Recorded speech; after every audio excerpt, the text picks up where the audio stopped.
how a simple phrase turned into a Grammy-winning classic. The true story behind the hit that made Blood, Sweat, and Tears unforgettable. Coming up on Rock Music History Lesson. Blood, Sweat, and Tears was a music group that started in 1967. Al Kooper formed the group after leaving the Blues Project. 4 out of the 8 members played horn instruments, which gave the group a unique and innovative sound. Their first album, titled Child is Father to the Man, didn't sell well when it was released in 1968, but it served as a precursor to the band's future musical experimentation and success. Soon after, Al Kooper left the group. David Clayton-Thomas replaced him and became the lead singer. Their first hit was You've Made Me So Very Happy in 1969.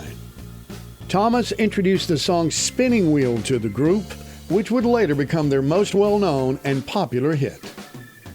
Blood, Sweat, and Tears emerged as one of the most popular and successful music acts in the late 1960s and early 1970s.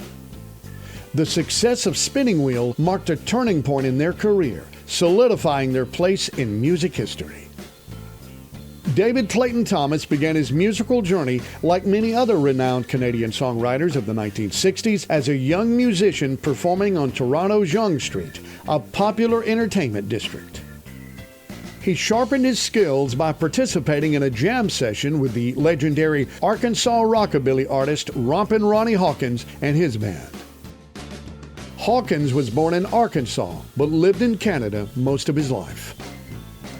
David Clayton-Thomas, in his 2010 autobiography, mentioned that the lyrics of Joni Mitchell's song, The Circle Game, inspired some of the lyrics he wrote. During that period, they lived in neighboring apartments in the Yorkville area of Toronto, a popular neighborhood for rock musicians, much like Greenwich Village in New York City. Thomas claimed that he had romantic feelings for Mitchell, but these feelings were not mutual. Thomas says, quote, "In later years, our common love for jazz brought us closer together. I was so completely smitten by her that I borrowed a phrase from her song, The Circle Game, the line about painted ponies, and used it in my song, Spinning Wheel." In 2007, both songs were inducted into the Canadian Songwriters Hall of Fame, and I confessed my plagiarism to her. She said she had never even noticed. I wrote Spinning Wheel while living in an upstairs apartment where the neighbors would bang on the walls if I made too much noise. The basis of the song was written in only 15 minutes on guitar." Unquote. Thomas told Songfacts.com, quote, "I came up with the song just picking it away on a guitar when I found some chord changes I liked. As for the lyrics, everybody was getting so serious about the revolution and everything else in those days. It was written in an age when psychedelic imagery was all over lyrics. It was my way of saying, don't get too caught up because everything comes full circle. It was just kind of a way to say, lighten up people, take it easy. It's all going to come full circle. And it did. 10 years later, we went from the revolution to Ronald Reagan." Unquote. David Clayton-Thomas recorded Spinning Wheel for an independent Canadian company called Arc Records, which is now defunct. The label guys were like, no. They told him it sounded like jazz. Jazz doesn't sell. They ripped up his contract and rejected the record, so he stuck it in his guitar and carried it around with him for the next 2 years.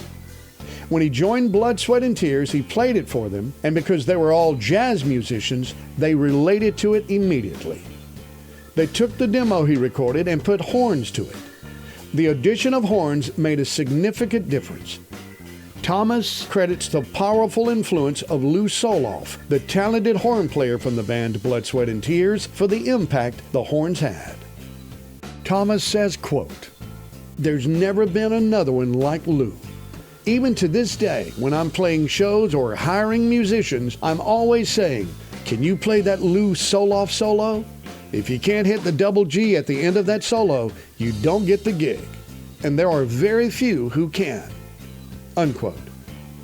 Spinning Wheel became extremely popular during the summer of 1969, which led to Blood, Sweat and Tears being a highly sought-after band for the Woodstock Music Festival, a landmark event in music history.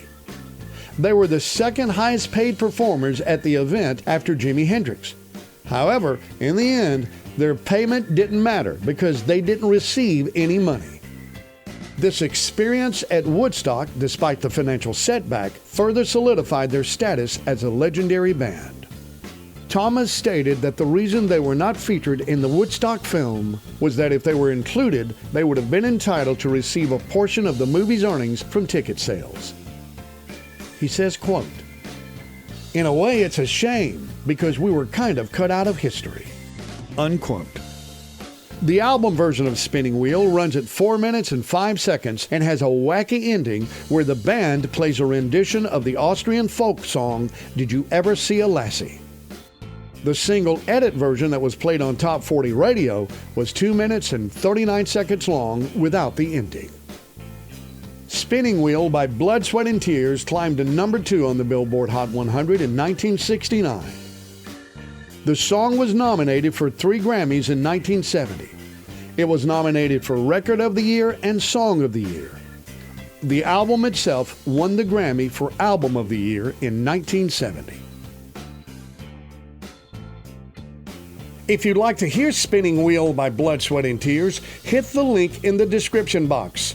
Also, check out our website, rockmusichistorylesson.com. And if you haven't subscribed, we'd love for you to hit that subscribe button. Thanks for watching Rock Music History Lesson. I'm K.W. Keene.